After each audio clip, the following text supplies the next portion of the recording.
Hello and good morning, friends. Welcome to the CEC-UGC live lecture. Dear friends, as you know that this session of ours is all dedicated to the subject called English. For all the lovers of English, I would like to tell you all that today in this session we are going to talk about Premchand. It is an introductory lecture through which we would be trying to understand about Premchand. And for this, we have again with us in our studios Professor Anand Prakash.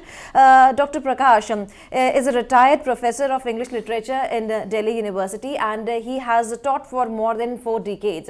So let's take advantage from his experiences and try to understand about Premchand, about his life, and in later lectures we would be discussing on his writings basically. So first of all, I would like to welcome our guest Professor Anand Prakash. Dr. Prakash, welcome to the EDICET lecture, and I hope that this session is going to be very interesting because everybody would like to read about Premchand, though Premchand left us about many years back, but still people love to read his writings. So first of all, we would like to know through you what kind of personality Premchand had. Thank you, Geetika. And you have already raised one very pertinent question regarding Premchand's relevance. Premchand is read today, even though he died in 1936. More than 70 years ago, almost 70 years ago, and my familiarity as a person and a citizen with Premchand started, from very early in my life. I did my masters in English. I taught English all my life, but in my spare time, I would go back to Premchand to get that kind of energy which started happening in me right in the beginning. In the, let's say, 1960s, Premchand offers a kind of contrast to English literature of the 20th century, whereas the English literature, generally talks about the two wars, the First World War and the Second World War, and the destruction and violence that happened in its wake, and poets, reacted in different ways to those incidents. Premchand talked about very significantly about the freedom movement, about the need of the hour in India to wake up to the reality that would otherwise crush them. But then because people like Premchand and of course in politics people like Gandhi and Nehru and Bhagat Singh, they were there,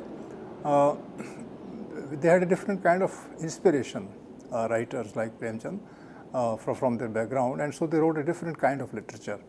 So it was always refreshing for me as an individual to go back to Premchand in my spare time, and I would then get ideas that were nearer to me than the ideas that were expressed in the literature of the 20th century English, and that's how I proceed. This is the first point I make, that Premchand was relevant, closer to India, would mean something more than other literature would, and it's satisfying and gratifying that in the last 20 or 30 years, Premchand also has had a kind of resurrection. Premchand was somewhat forgotten in the post-independence period. People started then talking of other areas where freedom had been won, and now one had to consolidate and make an India, a different kind of an India. And so writers started talking about the current situation then. And Premchand offered a kind of background, but that background belonged to the pre-independence period. But come 1970s, and people started saying, that we should take inspiration from Premchand to take guidance, to be guided by that kind of set of idealism. Ideals which he pursued, so that we can create a different sense of meaning in our literature. And after that, discussions about Premchand increased more and more. 1970s and 80s were devoted to Premchand. The birth centenary of Premchand in 1980 was celebrated with great gusto, and then recently in 2005, 125 years of Premchand's existence in our recent history, they were celebrated, because then he would have been 125, and new editions of his works and special numbers of a number of magazines in Hindi. They were brought out to celebrate and to reinterpret Premchand in our context. So that's how one thinks of Premchand as a presence which will remain inspiring for a long time to come. Today's lecture is titled Premchand and Introduction, and I'll talk about general things that associate with Premchand. And I start by saying that Premchand is not just a writer. He is a phenomenon. He is an atmosphere. He is a pattern.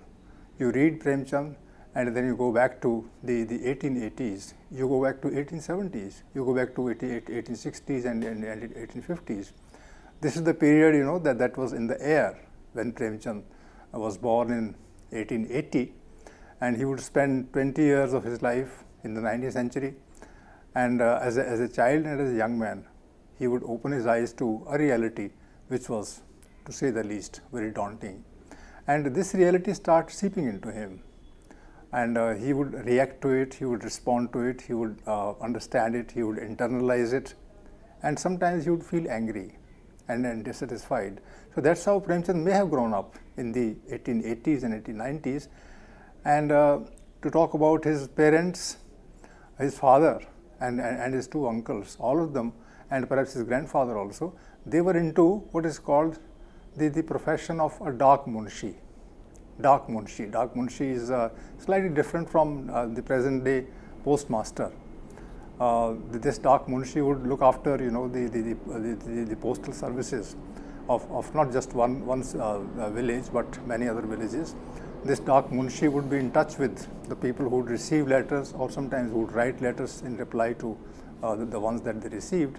So this person would also organize in the village a kind of activity which would be different from merely giving letters. For instance, he would be perhaps the only person in the village who could read and write, and he would be in touch with these people. They would come with their own requests, sometimes other than the ones connected with postal service, and very generally these people helped. That they would say, okay, you don't understand, because India was a country of illiterates then, so nobody would read much, and they would come and take help from the dark munshi. And then apart from distributing letters and writing also letters, this person would be answerable to certain authorities outside the village, perhaps in the city. And this was a kind of a system and a nexus that existed in India at that time, and dark munshi had become a very important figure in village life. So Premchand was born into a family of dark munshis, and perhaps that's why initially he was called himself a munshi, Munshi Premchand. In the initial name that is there in his early editions of works is Munshi Premchand. So munshi would today be an educated person, a scholar, a person who could read and write and who could talk and articulate. So munshi is not exactly an accountant as we have the term today, but a person who is well versed in languages, well versed in accounts, well versed in ideas, and naturally Premchand would retain this name for himself as a title. So he would call himself a Munshi Premchand. So this is how because there was this tradition of education in the family, therefore he would always have a look at the books that he might see, the magazines that he might see. And viewers, you would be interested to know that in 1880s there were a number of magazines and newspapers that would come not merely to the cities but sometimes also come into the villages, and anybody who could read and write would generally take a look at these things and would gain knowledge out of it. So that's how Premchand's early education as a writer began.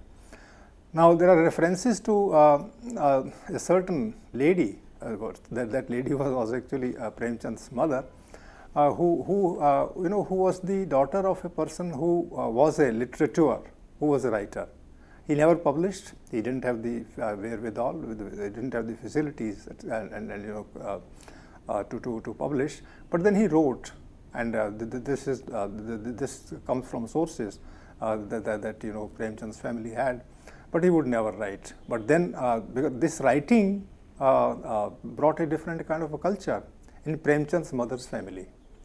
And she, of course, was herself illiterate, but then she would have imbibed certain values of thinking, of looking around, of being sympathetic to people. Because, one very important quality in a writer is that this person understands the problems of others. This person sympathizes with others. And Premchand's mother, as a young girl, she would look at her father, she would idealize him, she would see him as a person of thought. He was a kind of a, some kind of a, activist in the hierarchy of government servants. But then he would take away from there. He would get away from there and read books. So, and then when this mother, this girl was married to Premchand's father, and she came and she must have gone through a lot of upheavals in life. Premchand's had 3 sisters before him. All of them died, and he was the 4th son, fourth child in the family. And the young woman who would have given birth to girls and would have been castigated for that reason, not by the family, because the family was of educated people, but by the people in the neighborhood. So this person also would have suffered, and when she got a son, then she would have felt very happy. And then the son, in her lap, would be looking around from that angle, and would definitely later be sympathetic towards the cause of women. So that's how Premchand spends his childhood. So he's a phenomenon because when you read him today, then you realize that this person is very soft towards women. Perhaps he sees lots of his mother in lots of the women that he talks about. He has a great sense of respect for them, and this kind of respect was new at that point of time. But this awareness was spreading, and Premchand represents that spread of awareness about women's role in life. So they look after the family, they rear children, they help people in the neighborhood, they become kind of activists themselves, and they spread a sense of value which is new at that time. So Premchand imbibed these things, and when he would be 10 years, and then of course he would start thinking about it consciously, and who knows, if he reads certain books and he's in the school, then he would connect his early experiences, childhood experiences, with what was taught in the classroom. And those days there were very few schools in India. In the villages, people would walk from one village to another to attend school, and Premchand would go to the school, and there he would attend classes, he would read the text, etc., and then he would think. Now Premchand also is a phenomenon because he is struggling in the 1890s and later with the medium of expression. What medium of instruction, what language should he adopt?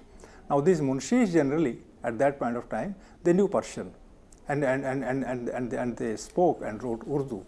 And Premchand came from a Kayastha family, which has a tradition of education and ideas, and these things would have combined to such an extent in the 1890s that Premchand would start thinking of writing himself. In fact, at 1899 or 1900, he would have written a few things. These things would get expressed, would get further represented in later works. But he started using the pen and paper to put his thoughts and experiences in the short fiction or long fiction that they would think of writing. And surprisingly, in the early 1900s, from say 1899 onwards up to 1910, he has written a number of books. So that's very important. The boy of 20 starts writing regularly, and his things are published, and this person is writing what he feels like writing, and what he feels like writing is something that he sees. Now before I go further, let me tell you that in the early 20th century, Indian literary scene had much to owe to the 19th century writing, which was well, not exactly realistic. That writing did not talk about the day-to-day affairs of the world. This writing drew inspiration from the earlier stories, folk tales, stylized writing, and there would be kissas, and some people would in fact not be able to read, and therefore they would go to people who would tell stories in the villages, and there would be reference to kings, queens, fighters, men who went on a journey, came back, and all those things, and there will be romances. There will be tales of romances then, and these would particularly be there in the hands of the Urdu writers as tales which evoked religion, evoked tradition, evoked ethics of the time, and they would always have a moral at the end. And Premchand initially became a kind of a storyteller on the page.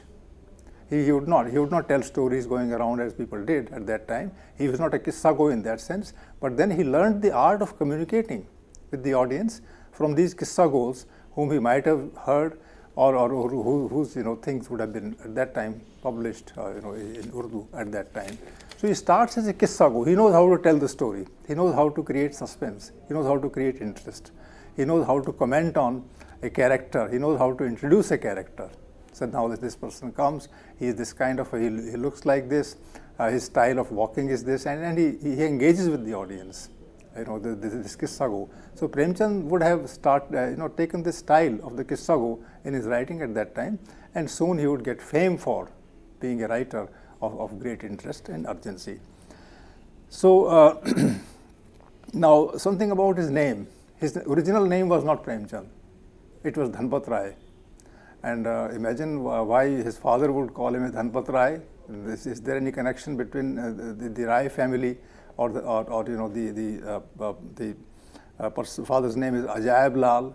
Ajaib Lal is a better name than Dhanpat Rai, but maybe the father would have felt that this boy should earn some money and should bring comforts to the family. So Dhanpat Rai is that person, the master of money, and his uncle called him Nawab Rai. So he got two names from his family. Dhanpat Rai the name Dhanpat Rai stuck, but Nawab Rai also is there. And all people want that their sons should become Nawabs. And in modern India, most of the sons are Rajkumars, because every Rajkumar is a prince. So all parents want that their sons should be just like Rajkumar, as girl children are given the name of Rajkumari. So prince and princesses, these are the hidden kind of dreams for boys and for the parents who want their children to do well in life. But then how did the name Premchand occur? Now this is a mystery that is yet to be solved. And maybe this Nawab Rai and Dhanpat Rai were not good enough names at that time, because times were changing and things were turning, and a new light was coming, and that light in culture was supposed to be reflected also in the names. So maybe some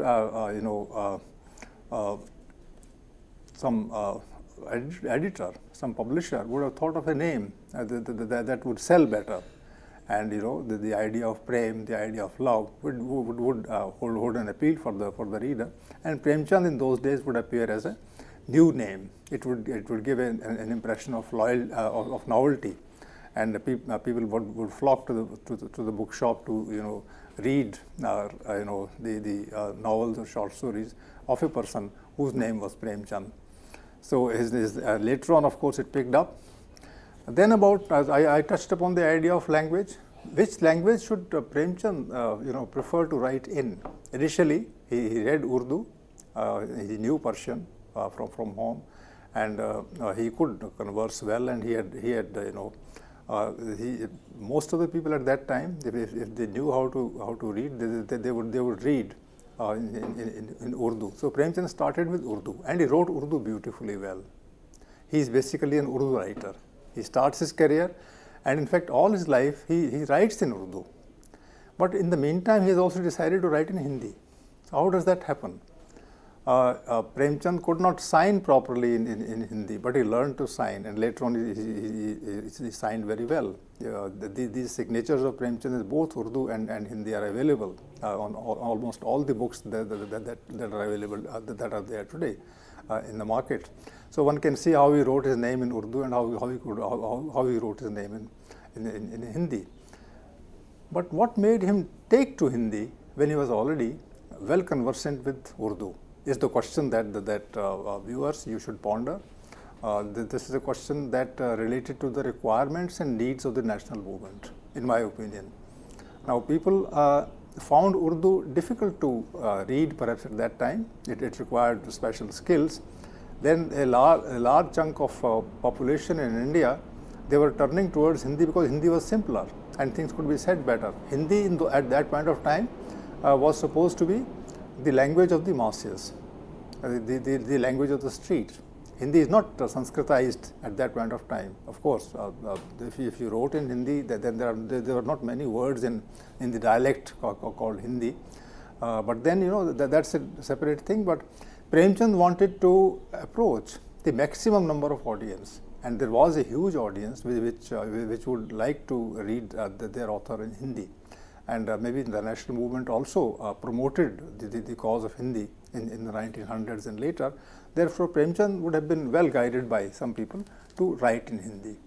So initially he would write in English, and then somebody would transliterate and in the Devanagari script.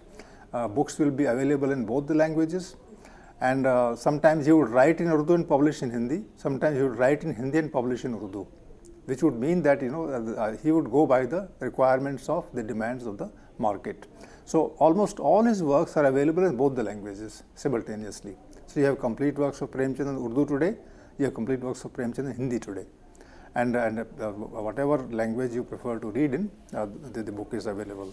So I can't think of any other writer who would have written like this, who would have taken so greatly to another language that was not in his blood. Munshis and Kayasthas and others, they knew their Persian and their Urdu very well, and they didn't know Hindi at all. And yet, when it comes to Premchand, he starts writing in Hindi. And in fact, today, unless you are told, you always think that Premchand is a Hindi writer. But Premchand is a writer of both the languages. He loves them equally well. And when the debate about Hindi and Urdu emerges in the national movement, and the debate has not died down even after independence. There is a whole lobby in the South today which criticizes Hindi for its what they call for its colonial role in India today. But surprisingly, till 1947, Hindi was the preferred language of the whole of India. So people were learning Hindi in the South. They were learning Hindi in Maharashtra. They were learning Hindi in Gujarat. Gandhiji himself, who could not very well converse in Hindi, would like to write in Hindi and would like to speak in Hindi, because Hindi was the language of the national movement. So Premchand was in a way proved right by adopting Hindi as early as the 1900s.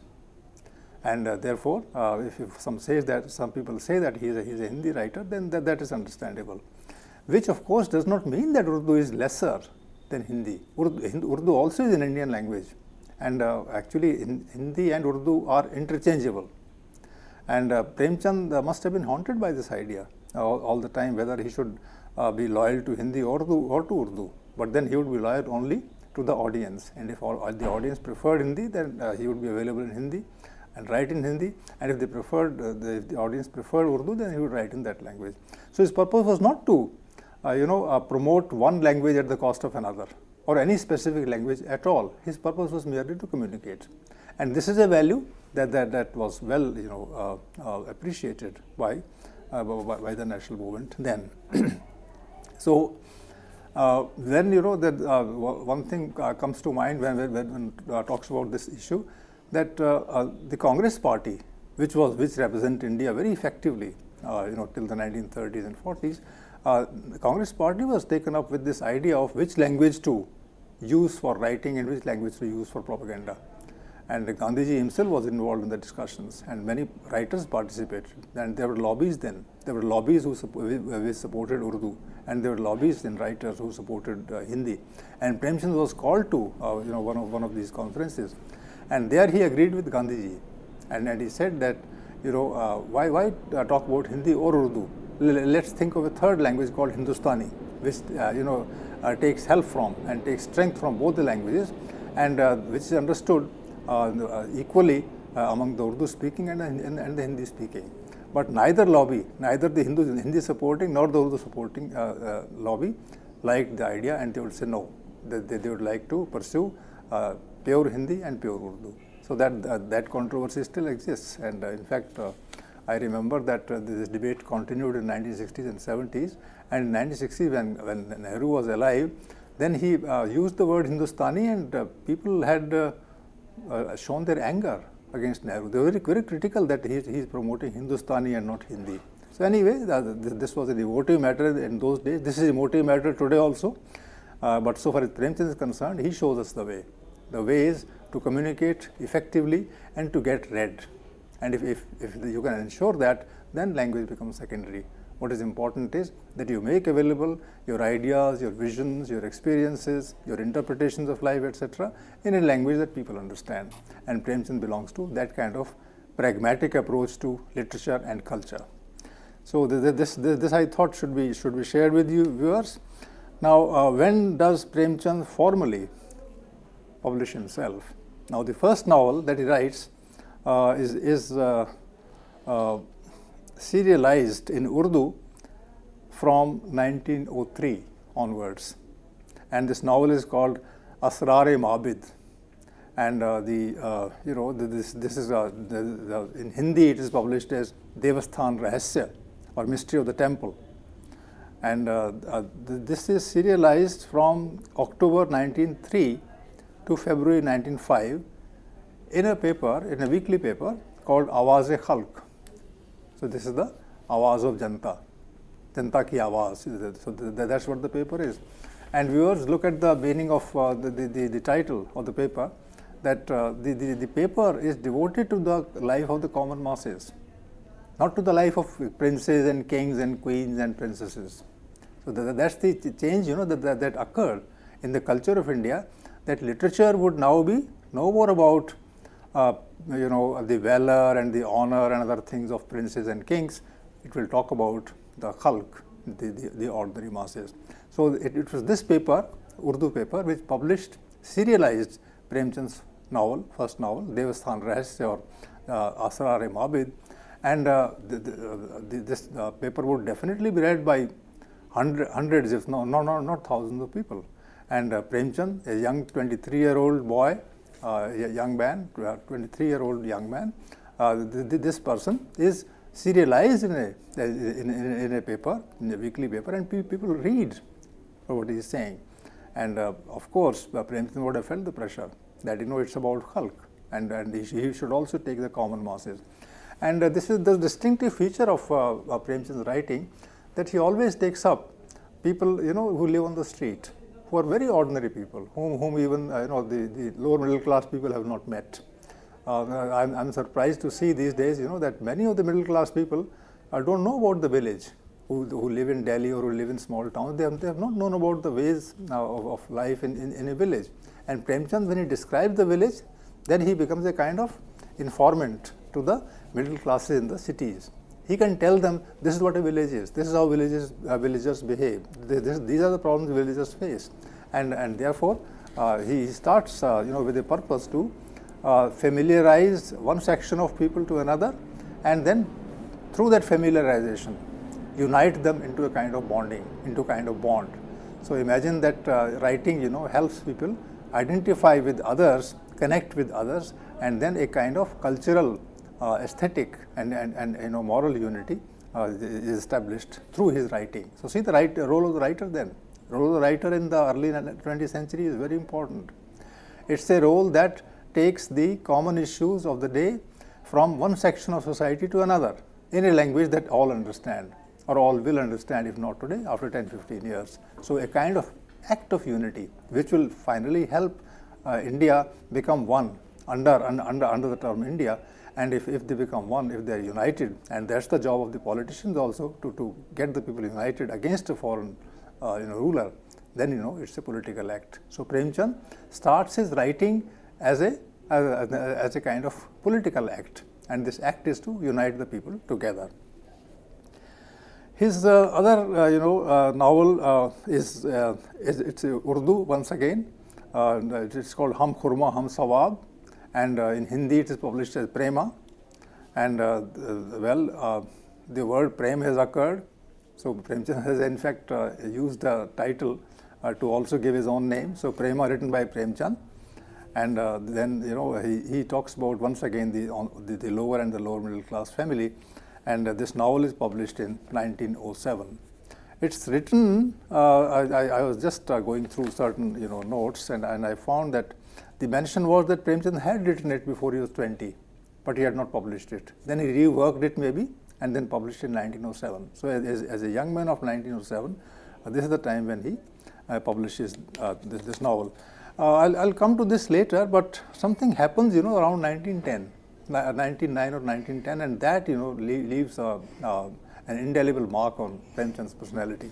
And that thing is that Premchand publishes a collection of 5 short stories in the first decade of the 20th century. And this collection of short stories is called Soze Watan. Soze Watan is a famous collection now. It's written by a young man who knew Urdu and who also knew Hindi, who was learning Hindi. And he's talking about the soz of the Watan.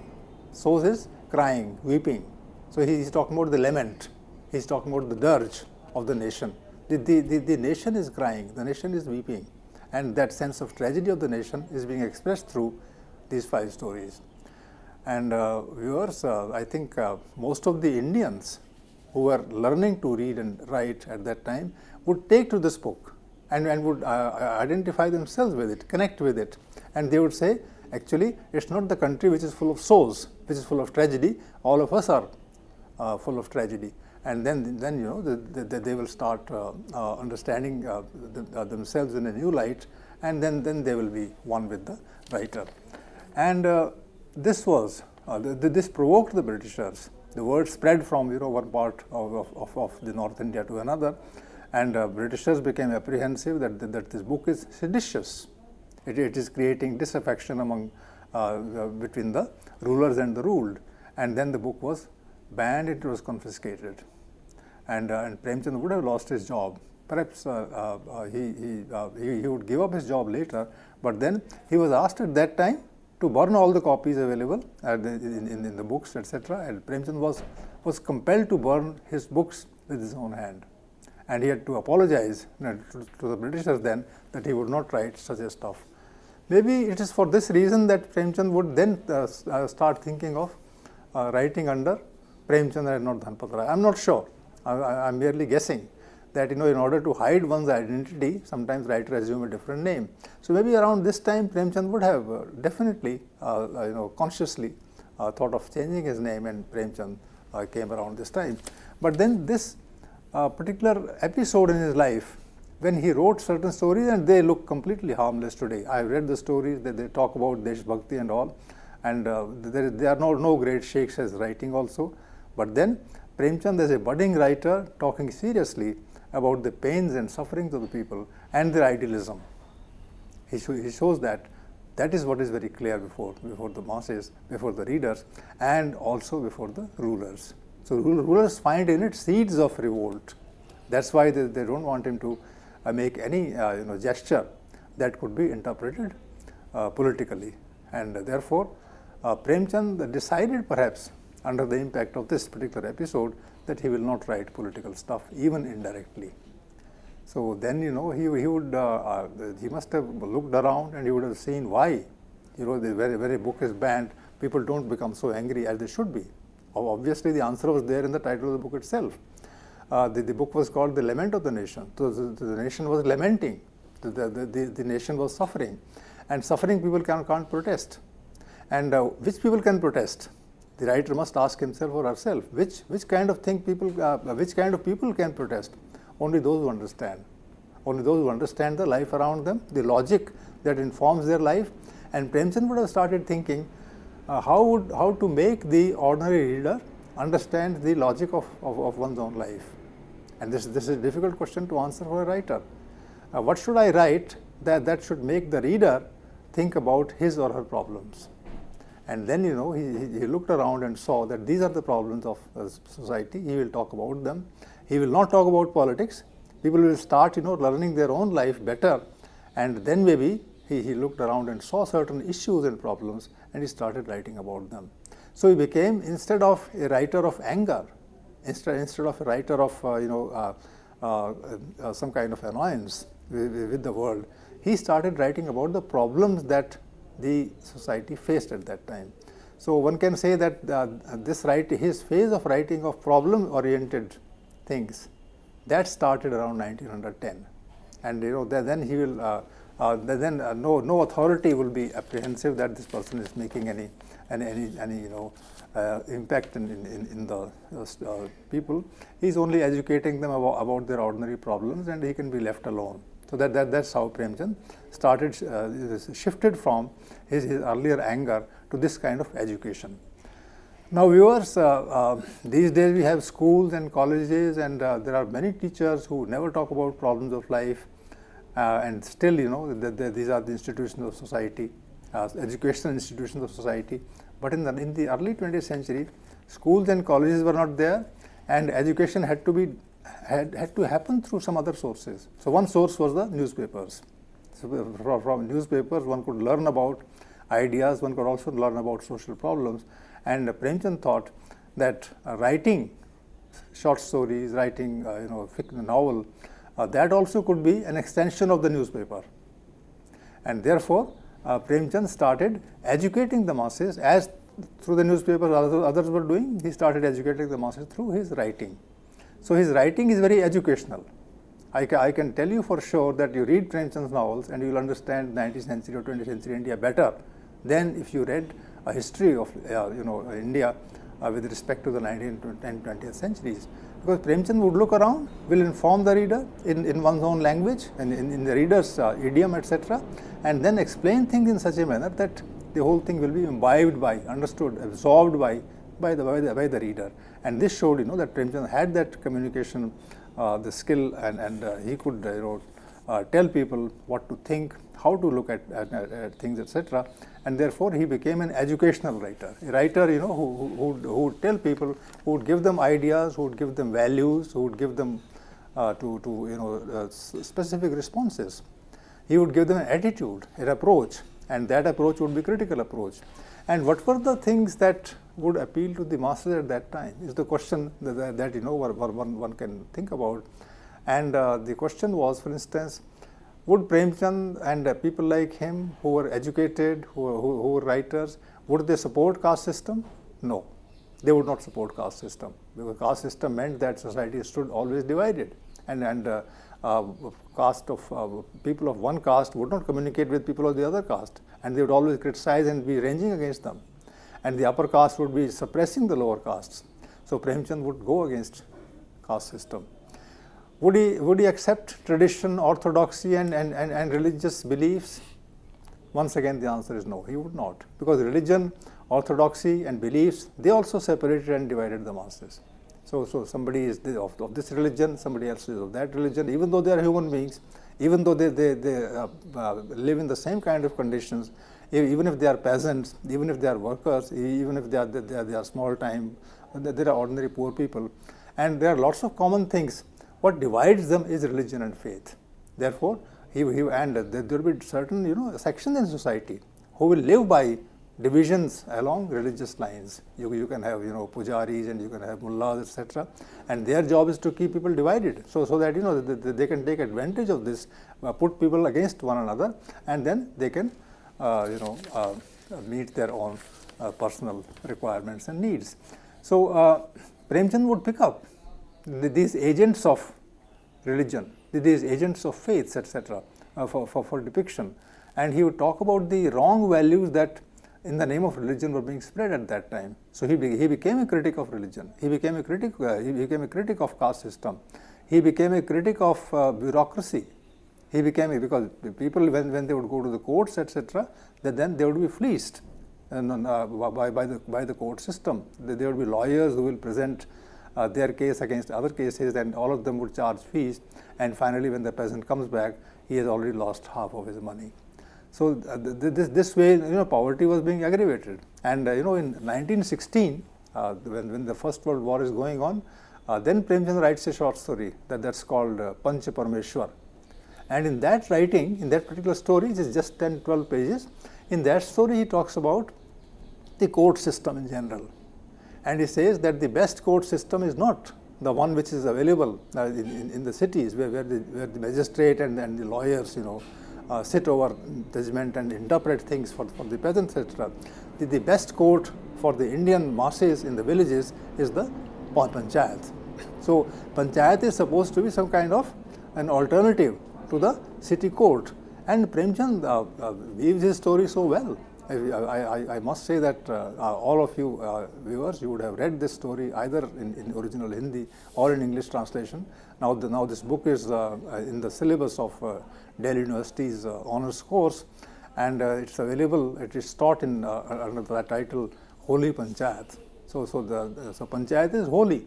So God has given sanction to the Panchayat, and this is exactly what Premchand's original title says, that Panch are themselves the Parmeshwar, they are the voice of God. So that way Premchand is giving a new idea to the masses. If you have any quarrel, if you have any feud, if you have any contention or something, then go to the wise of the village. Choose your own punch. Somebody else can choose his or her own punch, and then they can present their case, and after that the whole village sits and the village decides. And maybe individuals fight, maybe individuals are corrupt, maybe individuals are evil in nature, but then when they sit together and when they discuss things openly, then of course the voice of God becomes supreme. So imagine how cleverly, how intelligently the word God is used by Premchand. So Premchand was not an ordinary writer. He was critical of lots of religious things, but when he used the vocabulary for the experience of the people, then he would use the word God, God's voice. So God's voice actually is the voice of the common masses at the collective level. So this is what God is. So he is very indirectly also turning the whole thing upside down and taking wind out of the sails of the religious institution by saying that this is what God is. God means the collectivity of the masses in general, those who are not corrupt at all.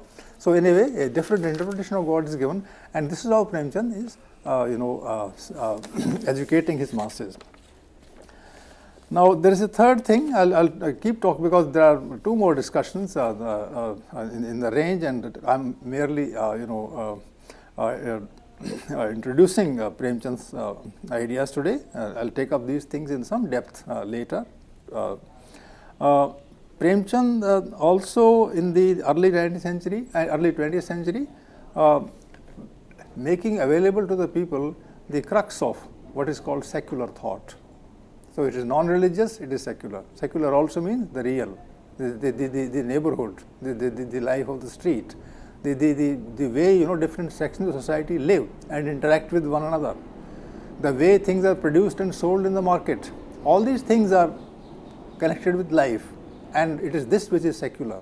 Secular means the real, the historical, not the divine, not the ideological. That is not secular. So secular is important, the present-centered reality that is secular, and you should take it as such. The second thing is rational. You should always use your head. So Premchand is asking, that's why he is writing all these things. He wants people to read, he wants people to think, and he wants people to think in such a manner that finally they reach a conclusion. That's there is a difference between rationality and preaching. Preaching is that the preacher already knows that this is right and that is wrong. And in the case of rationality, the person doesn't know. The person has one's mind, the person has certain questions, but the answers are not there.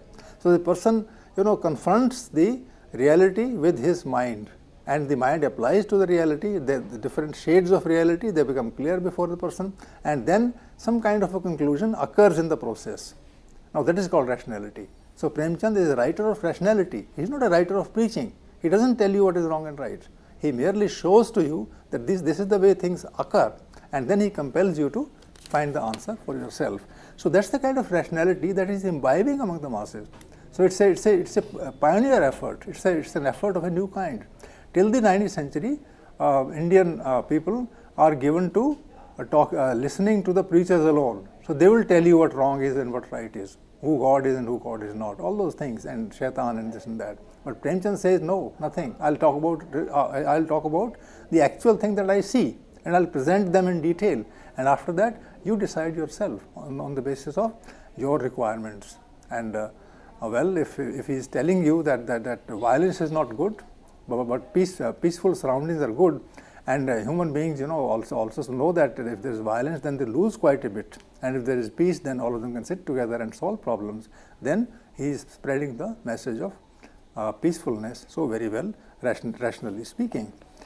Then thirdly, he talks about the social reform. Now, social reform became the order of the day in the 19th century. And when Premchand was born in 1880, then these social reforms were at their peak. For instance, uplift of the Harijans, education of women. This was quite common.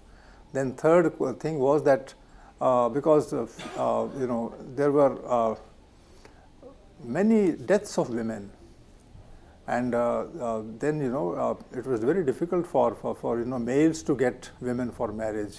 So because they were fewer, and those males who had lived quite some time, and maybe 30 years, 40 years or so, and who had got some wealth also, so then they would organize on the strength of their money a young bride. And this young bride would be just 10 years or 12 years, and the male is 30 years or 35 years, and he would use his money power in order to get a young bride. So this Premchand called Anmel Vivah, and in fact wrote a number of stories and a whole novel on this question. The famous novel Nirmala is about a middle-aged man who marries a young girl, and then Premchand is able to very realistically tell you that these are the problems that will occur when there will be Anmel Vivah. So these things were very common at that time, and Premchand will pick up these problems and write about them. Then one thing which makes him an outstanding writer in India and also at the world level, there are very few people in the world, except the great writers, who have touched this topic, the idea of the peasant. Premchand is one writer. Of course, Tagore has written, and Sharat Chandra also has at some places talked about the peasantry, but they are great writers.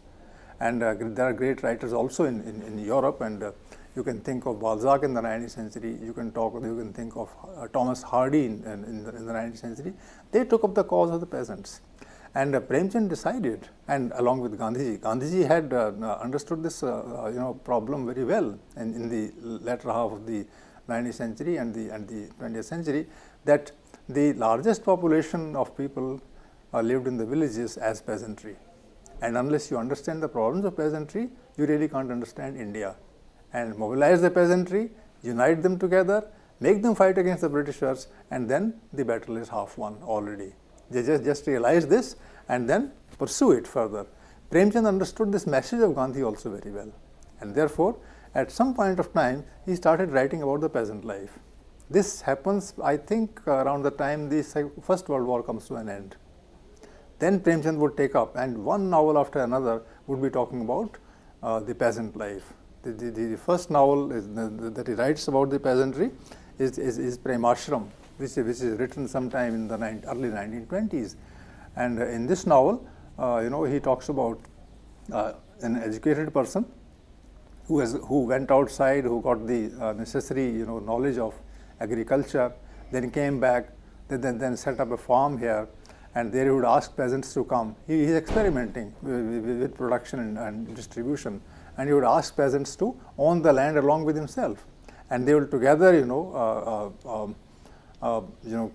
create, they themselves have fields, and they'll sow seeds, and then they'll raise the harvest, then crop, and they'll then harvest things, and then they'll take things to the market, and the benefits will accrue to all of them on the basis of equality.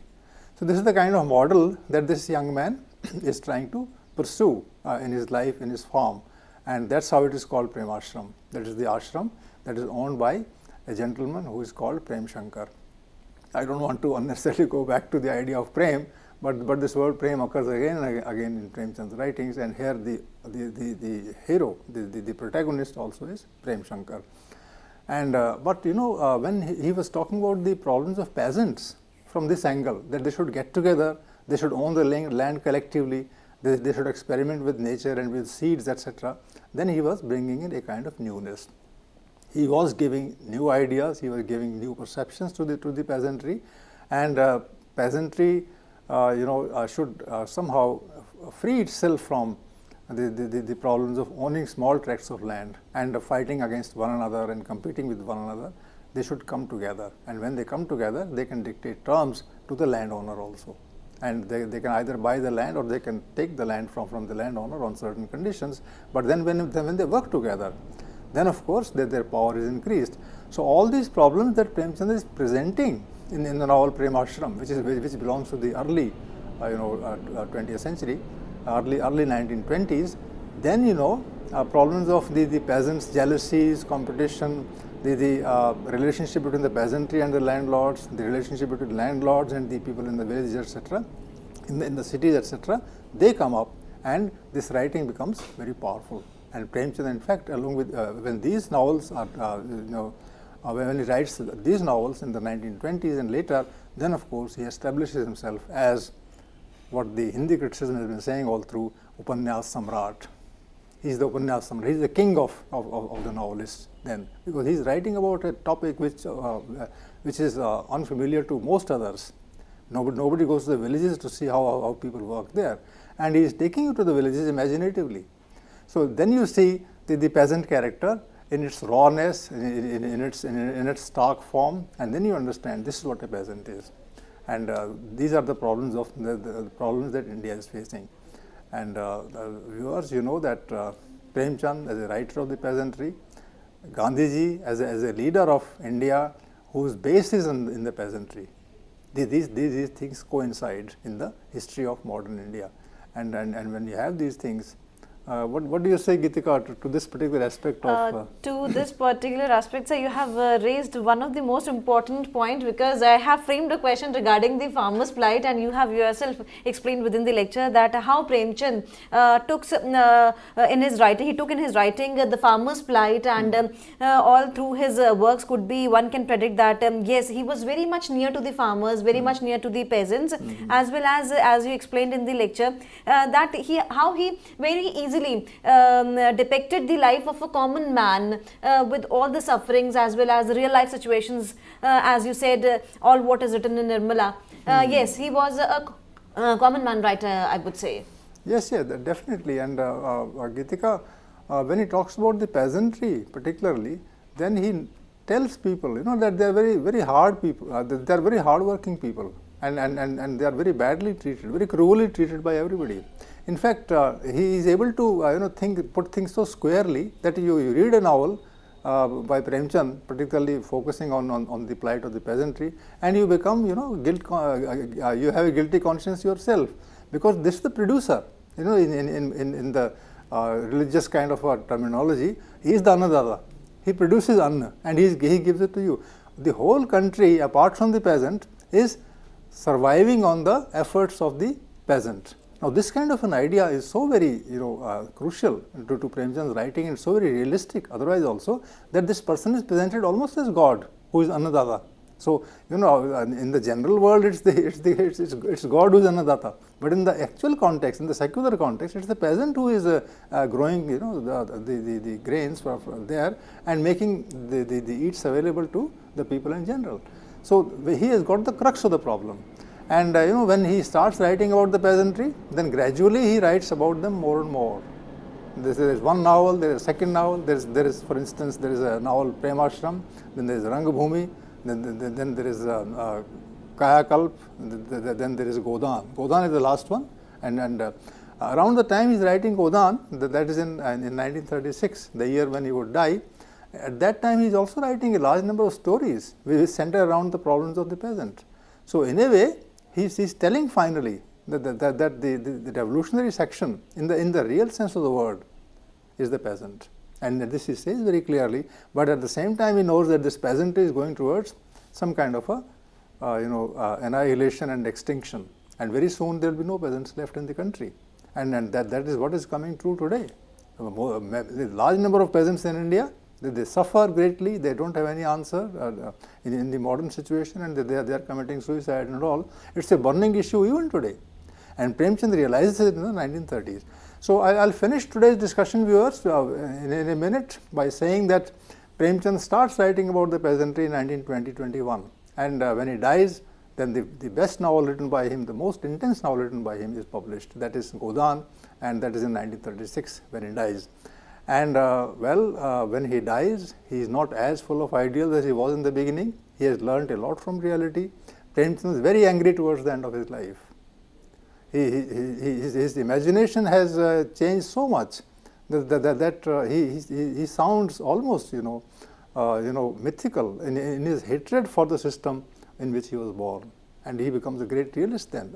I'll take this up later, and I think for today, let's say that Premchand starts the novel himself in Hindi, and perhaps in India there are novels around the same time. But then when he goes to the end of his career in 1936, then he has written his best novel. And there is a kind of a journey which is upward, and when it reaches its peak, it is then that Premchand disappears from the scene. So this is the kind of Premchand that we have, and we are lucky to have him as a writer of this variety and level. Definitely, sir. Thank you so very much for giving us a detail about Premchand and introduction. We discovered a lot about Premchand, though sometimes by flipping the pages of books, we don't get all what content Professor Anand Prakash has given us, and we believe that in future lectures also, that is tomorrow, we would be discussing more on Premchand as well as on his work, as Professor Anand Prakash would be again with us tomorrow. Thank you, sir. Thank you so very much for delivering such a nice lecture. And I would like to tell you all that if you have any queries, you can mail us at info.cec@nic.in, so that if you have any queries, it would be with us, and we can ask your queries, and it would be solved by Professor Anand Prakash regarding this lecture. Thank you, sir. Thank you so very much. Thank you.